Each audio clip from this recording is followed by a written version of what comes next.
Mother's crystal chandelier casts prisms across the dining room as I step through the threshold. My fingers tighten around the bottle of Cabernet I've brought Dad's favorite vintage. The air feels charged, like the moment before a thunderstorm breaks. Madison sits at the table already, twirling her wine glass between manicured fingers that match her crimson blouse Valentino, if I'm not mistaken. The price tag would exceed her monthly income at the art gallery where she works sporadically. Her smile tightens when she sees me, revealing perfect teeth and nothing of warmth. Lauren, finally. Mother bustles in from the kitchen, wiping her hands on her apron though the during service left hours ago. She's arranging the good china set reserved for holidays and announcements. Her eyes dart between Madison and me, a nervous energy radiating from her that makes my stomach clench. Put the wine there. We'll open it with dinner. I place the bottle on the sideboard and glance at the family photos lining the wall. Dad's smile beams from each frame, frozen in time. 10 years gone, but the space he left still echoes through this house. He's the only one missing tonight. So how's the wedding planning coming along? Madison asks as Mother pours water into crystal glasses that sing when touched. The invitation to Brian sits at the center of the table, cream-colored and elegant in its simplicity. We've settled on the venue. Nothing extravagant, just meaningful. I smooth my napkin across my lap. Brian's designing some elements himself. Madison nods without interest. Mother serves poached salmon with mechanical precision. Her movements rehearsed as if this dinner follows a script I haven't seen. 20 minutes of meaningless conversation follows Madison's gallery opening. Mother's garden club, the neighbor's new fence that violates the Homeowners Association bylaws. Then Madison sets down her fork with deliberate care. I have some exciting news, she announces, her voice lilting upward. She glances at Mother, who suddenly becomes very interested in her water glass. I've found the perfect condo.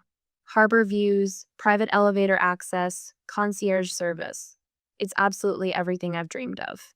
Madison leans forward, her eyes gleaming. $500,000, which is practically a steal for the neighborhood. The salmon turns to ash in my mouth. I take a sip of water, waiting for the punchline. Mother clears her throat. I've looked at my accounts and I can contribute what I can. Her voice has the wooden quality of memorized lines. About 200,000. Madison beams at her before turning to me, head tilted just so. And you'll cover the rest, right, Lauren? After all, what's family for? The world stills around me. $300,000 for a luxury condo with harbor views. My mind flashes to Derek's hospital room 6 months ago. The sickening angle of his leg after the construction accident. His face, gray with pain beneath the fluorescent lights. The weeks I spent organizing home health care, negotiating with insurance companies, writing personal checks to cover what insurance wouldn't. His quiet, thank you, as I helped without being asked. Because that's what family does when someone genuinely needs help. I'm sorry, I say, setting down my napkin. That's not possible. The transformation in Madison's face is instantaneous, her smile dropping like a theater curtain to reveal what lies beneath. Rage flashes in her eyes. What do you mean? Not possible. You're the CFO of a major investment firm. You helped Derek without even hesitating. That was different. My voice remains measured through practiced discipline. Derek needed medical care. This is just like you. Madison's voice rises sharply. You've always been jealous of me. Mother's hand shoots out to cover Madison's. Lauren, I don't understand. You helped your brother when he needed it. Why wouldn't you do the same for your sister? The question hangs in the air like a slap. She genuinely sees no difference between life-saving medical care and a luxury condo with concierge service. Because one was a necessity and one is a luxury, I explain, though I know it's futile. I'm sorry, but I can't. If you don't help your sister, Mother says, her voice hardening, you're not the daughter I raised. The ultimatum lands with devastating clarity. I look at the wedding invitation on the table, suddenly understanding its prominent placement. A bargaining chip. My stomach turns cold. Madison's voice rises. You've always been jealous of me. Always. I stand slowly, gathering my purse with hands that refuse to tremble despite the earthquake inside me. Dad's watch weighs heavy on my wrist as I straighten my shoulders. Then perhaps, I say quietly, you raised a different daughter than you thought. The front door slams with such force that the china cabinet rattles, crystal glasses tinkling in anxious melody. Madison's departure leaves a vacuum of sound, broken only by Mother's hurried footsteps pursuing her onto the porch. Lauren, please reconsider. Mother's voice carries through the window, more concerned with Madison's tears than my still and silent presence at the abandoned dinner table. Their voices fade as I remain alone among half-eaten salmon and cooling potatoes. My gaze drifts to Father's portrait above the sideboard. His eyes seem to follow me, questioning or perhaps guiding. I rise from my chair and move toward his study, drawn by an instinct I can't name. The leather chair behind his mahogany desk still holds the impression of his body 10 years later. Mother keeps this room like a shrine, untouched but immaculately dusted. I trail my fingers along the spines of leather-bound ledgers until I reach the one marked with our company logo, Sentinel Investments. Father's portfolio sits heavy in my hands as I open it, the familiar scent of leather and his pipe tobacco somehow preserved within its pages. Something slips from between the sheets of document I've never seen before. My heart stops when I read the heading. Transfer of Voting Rights Sentinel Investments. Madison's name appears throughout the legal text, alongside terms like controlling interest and board authority. The signature line remains blank, waiting for Mother's authorization. My stomach turns to ice, as understanding dawns the condo demand was merely a prelude. With trembling fingers, I reach for my phone and dial Uncle David's number. He answers on the first ring, as if he's been waiting for this call. Lauren, is everything all right? Uncle David, I'm in Dad's study. My voice sounds distant, even to my own ears. I found something transfer paperwork for Sentinel. Madison's name is all over it. The silence stretches before he sighs heavily. Your mother wants to transfer controlling shares to Madison. She's been pushing for it since last Christmas. But that would. Yes, it would undo everything Richard built. His voice tightens with controlled emotion. Madison has no business experience, Lauren. Not a day of it. But she wants full authority. I sink into Father's chair, the leather creaking beneath me. Does Derek know? Not yet. I thought your father's wishes were clear in his will. My fingers brush across the smooth wood of the desk where Father taught me about profit margins and ethical investing on those quiet Saturday mornings while Madison slept off Friday night excesses. In the bottom drawer, I find the letter I've read 100 times since his death. I unfold it carefully, the paper thinning at the creases. To my successor, it begins in his precise handwriting. Only David understands what I've built here, a company that serves its clients with integrity first, profit second. Guard this principle with your life. The realization settles over me like a heavy mantle. Madison's luxury condo demand wasn't just about entitlement. It was a test to see how easily I would surrender my resources. Had I agreed, the company would have been next. I take a deep breath and stand, suddenly certain of what I must do. I'll be at my apartment in 30 minutes. Can you meet me there? Derek's arrival comes announced by the distinctive tap of his crutches against the hardwood floor of my apartment. His leg has healed enough for walking, but stairs still challenge him. His face, so like Father's, tightens when he sees the portfolio spread across my coffee table. So it's true, he says, lowering himself carefully onto my sofa. Madison wants the company. Not just wants sex specs. I hand him the transfer documents. And Mother supports her. He skims the pages, his expression darkening. This would destroy everything Dad built. A knock at the door announces Uncle David, silver-haired and straight-backed, despite his 70 years. He carries a leather briefcase that holds more Sentinel documents, these showing Madison's plans drawn up by consultants who specialize in liquidity events. Asset stripping. Company dismantling. She'd sell it off in pieces, Uncle David explains, pointing to highlighted sections. The real estate alone would fund her lifestyle for decades. The three of us sit in the gathering darkness, our faces illuminated by the soft lamplight. Three people who loved Richard Blake enough to protect what he valued, not just what he owned. What now? Derek asks, rubbing his healing leg. My phone buzzes with Brian's call. I answer, explaining in quiet tones what must be done. His support comes without hesitation, the reassurance of someone who shares my values without sharing my blood. After we disconnect, I move to the bookshelf where family photos stand in silver frames. I select only those containing father teaching me to fish, attending my business school graduation, Derek's first journalism award. The ones with mother and Madison remain behind as I place the chosen frames in a small box. On my desk, wedding invitation drafts await final approval. With steady hands, I cross out Madison's name, then after a moment's hesitation, mother's as well. Sometimes family isn't who shares your blood, I say to Derek and Uncle David as they watch me, but who shares your values. Their silent nods seal our alliance. Father's legacy will not fall to those who never understood it. The leather notebook weighs heavy in my hands as Derek and I wait in the driveway of our childhood home. 10 years of memories flood back Saturday mornings when Dad would nudge me awake at dawn, his voice a gentle conspirator's whisper.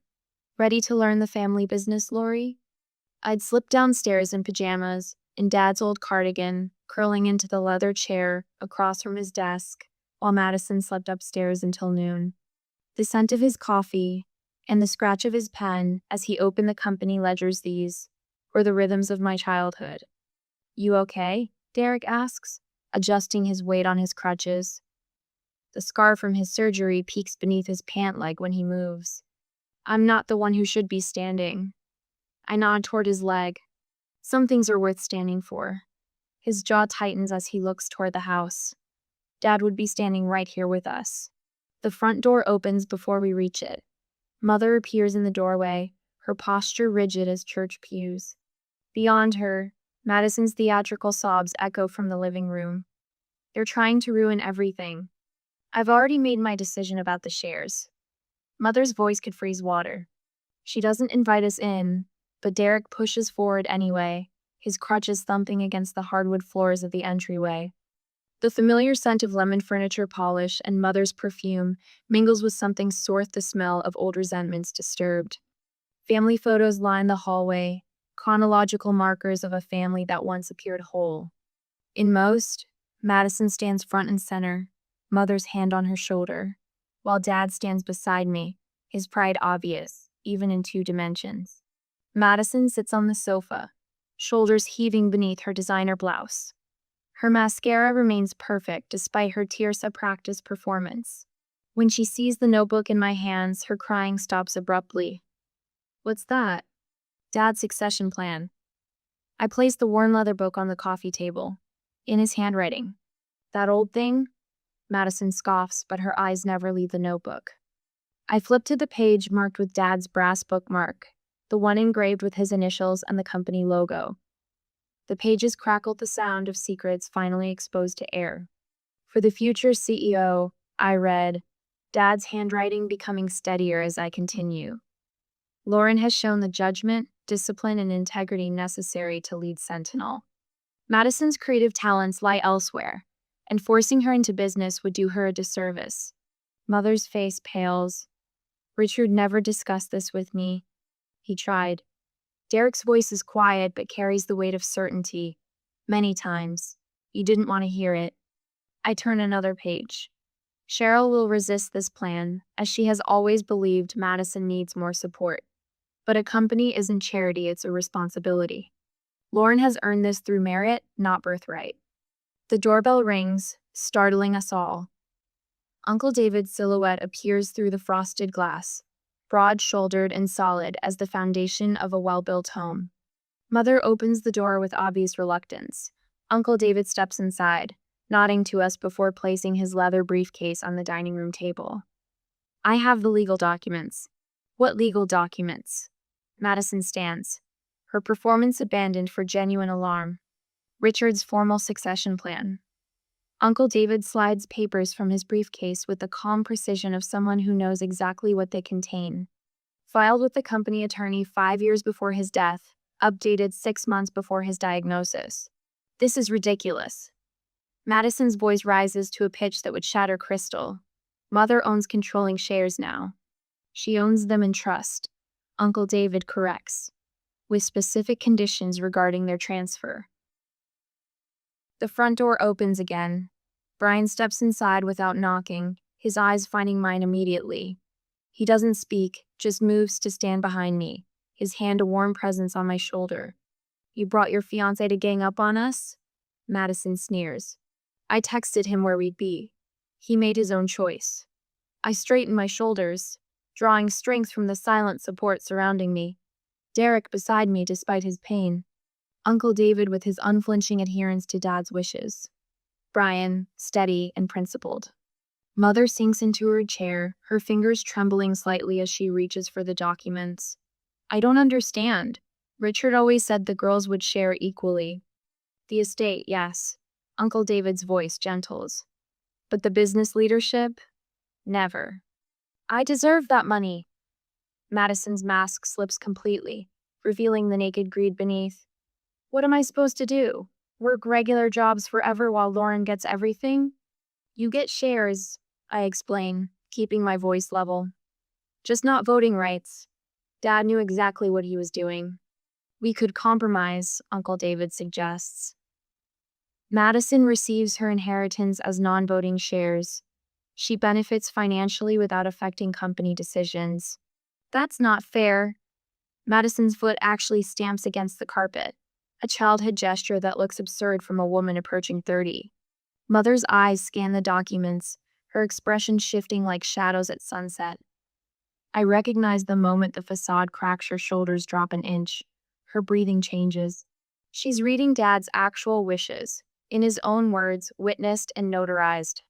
Richard was very clear. She looks up, and for the first time in years, she seems to actually see me. He wanted Lauren to lead. Mother. Madison's betrayal is a living thing, expanding to fill the room. I made a promise to him. My voice gained strength with each word. On his deathbed, I promised to protect his legacy. This company employs 200 people. Their livelihoods depend on experienced leadership. Your sister has needs too, Mother argues. But the argument sounds hollow, even to her own ears. Madison needs to stand on her own feet, Derek says. Dad knew that, he just couldn't get you to see it. The afternoon light slants through the windows, casting prisms across Dad's notebook. I think of all those Saturday mornings, his patient explanations of profit margins and ethical business practices. The pride in his eyes when I asked the right questions. The leather notebook he presented on my 21st birthday, inscribed, "For the future CEO." I run my fingers across his handwriting, feeling the indentations his pen left on the page. Some promises transcend even the ties of blood. Some legacies are worth fighting for, even when the cost is peace. What would Dad want? I asked quietly, meeting Mother's eyes. Really want? In the silence that follows, I can almost hear his answer. Dad's framed business philosophy sits on my desk. Integrity cannot be bought, but its absence will cost everything. Morning light streams through the floor to see windows of what was once his office, now mine.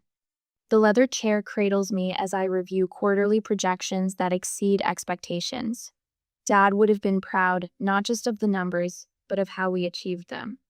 I trace my fingers over the photo beside my computer, Dad, with his arm around my shoulders on my first day of business school, his eyes crinkling with pride. "You'll outdo me someday, Lauren," he had said. Not competition, but continuation. My wedding invitation list sits beside it, conspicuously missing 2 names. The absence creates more peace than pain now.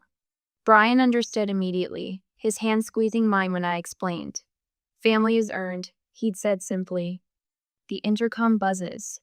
"Miss Blake, your mother is calling, again." "Send it to voicemail, please, Donna." The 4th call this week. I've already listened to the previous messages. "Lauren, you're tearing this family apart. Your father would be ashamed of how you're treating your sister. If you don't return this call, I'll assume you've made your choice." Each voicemail more desperate than the last. A calculated escalation strategy recognized from years of watching Madison get her way. My phone vibrates with a text from Derek. "Heads up, Madison just stormed into the lobby." Before I can respond, Donna's voice comes through again. Tension evident. "Miss Blake, your sister is demanding to see you." Security is asking how to proceed. I straighten in my chair, Dad's watch heavy on my wrist. Tell them to escort her out, politely but firmly. 10 minutes later, my phone explodes with notifications. Madison has tagged me in a social media post.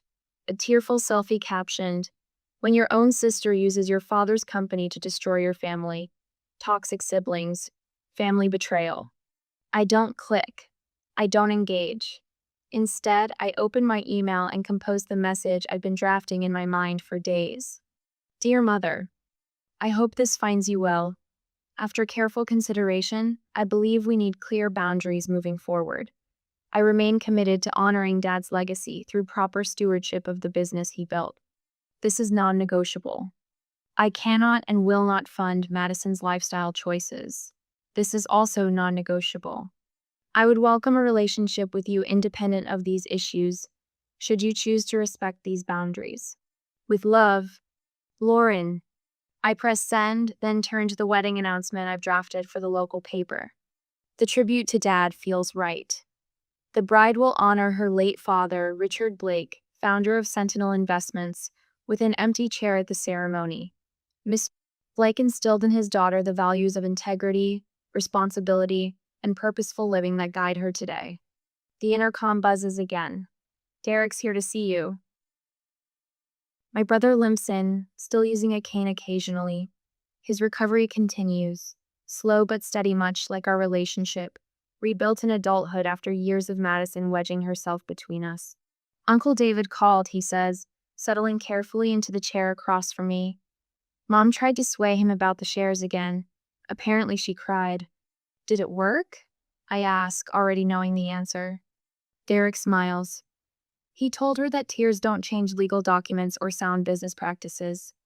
I nod, turning to my computer to complete the quarterly transfer to the medical fund I established for accident victims like Dereka, more meaningful use of my money than Madison's harbor views. My phone rings, Uncle David. The quarterly numbers are impressive, he says without preamble. The board is noticing. That's good to hear. Your mother called again. She sounded different this time. I raise an eyebrow. Different how? Like someone starting to question their own judgment, he says carefully. Madison's been asking her for more money. I think reality is setting in. The words barely have time to register before my personal line rings. Mother's number appears on the screen. I should take this, I tell Uncle David. I'll call you back. I answer, bracing myself for the usual manipulation. Instead, her voice comes through quiet, almost unfamiliar without its edge of accusation. Lauren, I think I've made some mistakes. I sit straighter, my free hand finding Dad's watch. I'm listening. I'd like to attend your wedding, she says, if you'll still have me. The request hangs between us, fragile as crystal. Before I can respond, I hear Madison's voice in the background, sharp and demanding. Mother's tone changes instantly, hardening again. But you need to understand that, Madison. No, I interrupt, my voice calm but firm. That's not how this works. My boundaries aren't negotiable. After we hang up, Derek looks at me questioningly. She's wavering, I explain, but she's not there yet. Will you let her come to the wedding, he asks. I look at Dad's photo, at his clear-eyed certainty that doing the right thing matters more than doing the easy thing. I don't know, I answer honestly. What do you think? Is a partial apology after decades of enabling worth accepting? Derek considers this, leaning on his cane. I think that depends on what boundaries you're willing to maintain. I nod, feeling the weight and the freedom of finally standing firm. The coffee shop bustles with midday activity, the clink of ceramic mugs, the hiss of the espresso machine, the gentle hum of conversations. I chose this place deliberately. Public enough to prevent emotional manipulation, casual enough to level the playing field. No mother's crystal chandelier to cast prisms of guilt across the table. Are you sure you want to be here? I ask Derek, who settles into the chair beside me, his healing leg extended carefully under the table. Wild horses, Lauren. His eyes, so like Dad's, hold steady. Wild horses. The bell above the door chimes. Mother enters, scanning the room before spotting us. She looks smaller somehow, her shoulders less squared, her designer handbag clutched like a shield rather than an accessory. The power shift is visible no longer on her territory with her rules. "Thank you for meeting me," she says as she sits, smoothing her silk scarf with trembling fingers. The cafe lighting reveals fine lines around her eyes that makeup can't quite conceal. "I've been doing a lot of thinking." "So have we," Derek says, his voice gentle but firm. Mother's rehearsed smile appears, the one she uses at garden club functions when discussing charitable donations. "Family unity has always been important to your father. Richard believed in keeping the Blake name strong, keeping us together through anything." I take a slow sip of my coffee, letting the bitterness ground me. That's interesting, because Dad's journals tell a different story about what he valued most.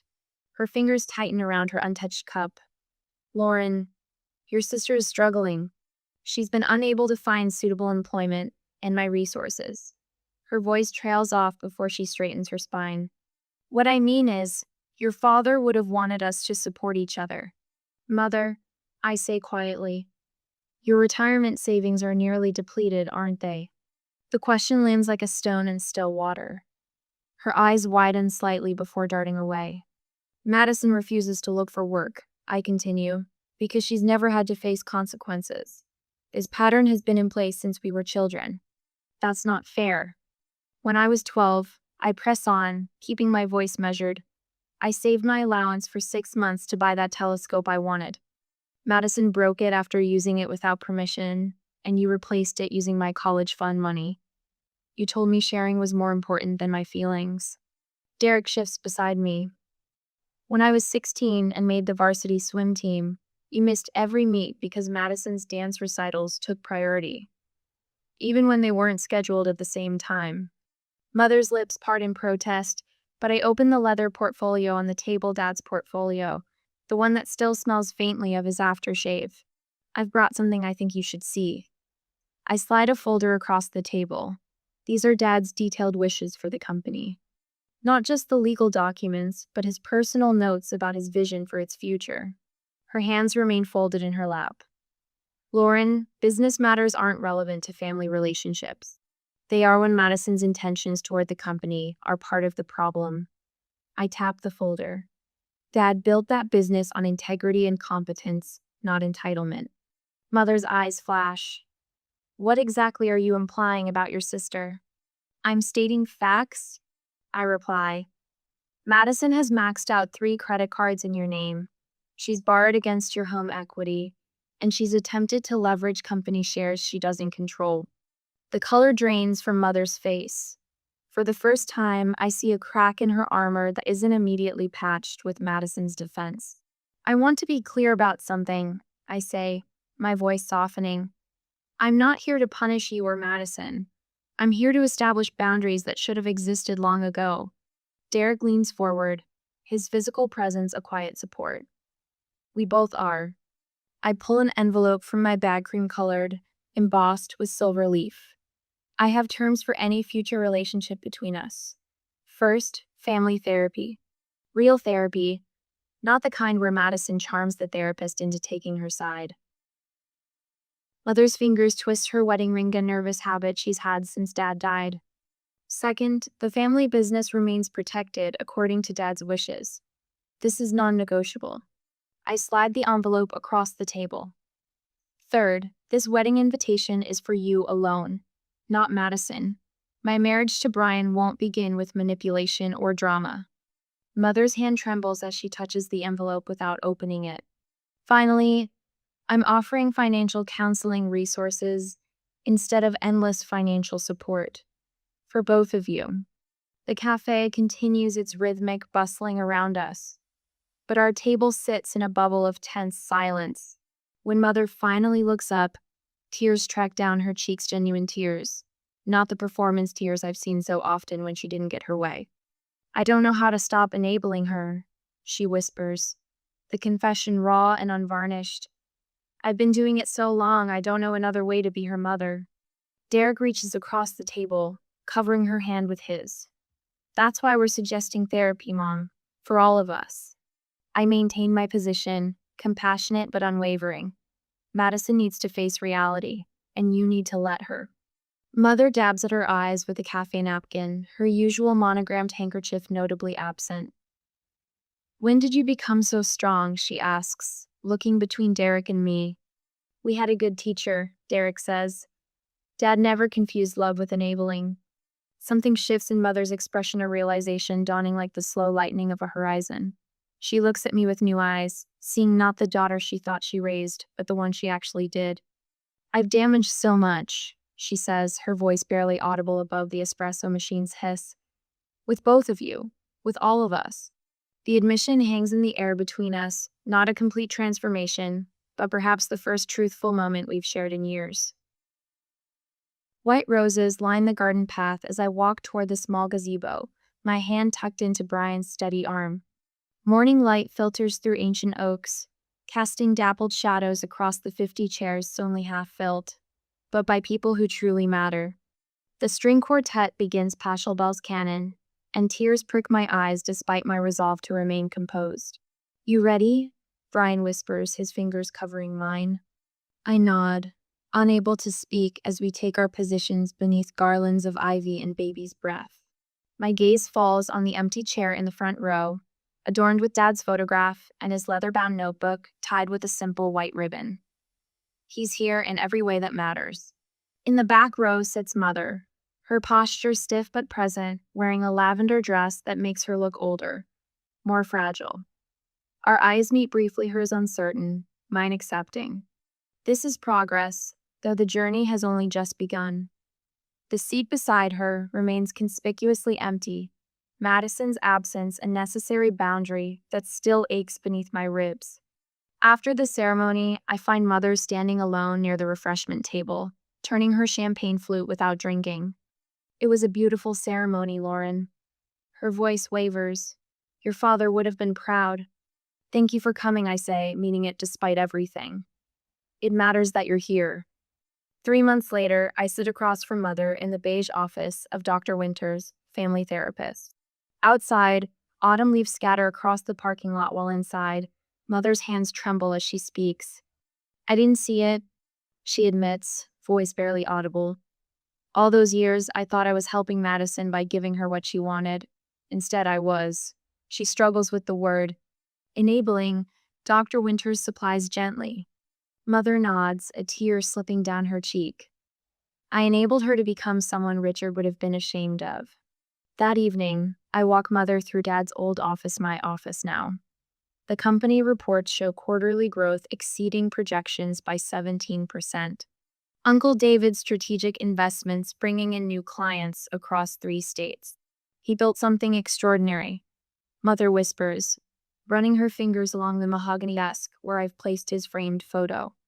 And it will continue to thrive, I assure her, exactly as he intended. Derek arrives for Christmas dinner without crutches, moving with only the slightest limp as he carries in a bottle of Dad's favorite Cabernet. His news site has just won regional recognition for investigative reporting on corporate ethics, a path he found during his recovery. The pride in his eyes when he shares this makes my chest tighten with emotion. Mother has learned to say no to Madison, though it nearly broke her to do it. They share a modest 2-bedroom condo, now purchased within their actual means, where Madison still rages against perceived injustices while Mother works through her guilt in weekly therapy sessions. Tonight, Uncle David raises his glass around my dining table. The empty chair acknowledges Madison's choice to remain estranged rather than accept help that requires accountability. Some wounds may never fully heal. To family, Uncle David says, his voice gruff with emotion, the one we've built through choice rather than obligation. Mother reaches across the table, her hand covering mine. Lauren, I was wrong. For years, I was wrong about so many things. The favoritism. Her voice catches. Can you ever forgive me? I cover her hand with mine, not rushing to answer. Some words deserve careful consideration. We're finding our way, I finally say. That's enough for now. Later, in Dad's old office at home, I open his leather notebook, now filled with my own notes alongside his wisdom. My wedding ring catches the light as I add tonight's insights. On my desk sits a new photograph, Derek, Uncle David, a humbled mother, and me alongside Dad's portrait. Some family portraits change over time. Some chairs remain empty by necessity rather than tragedy. I close the notebook with a sense of peace that has been years in the making. Some family ties need to break so that others can grow stronger.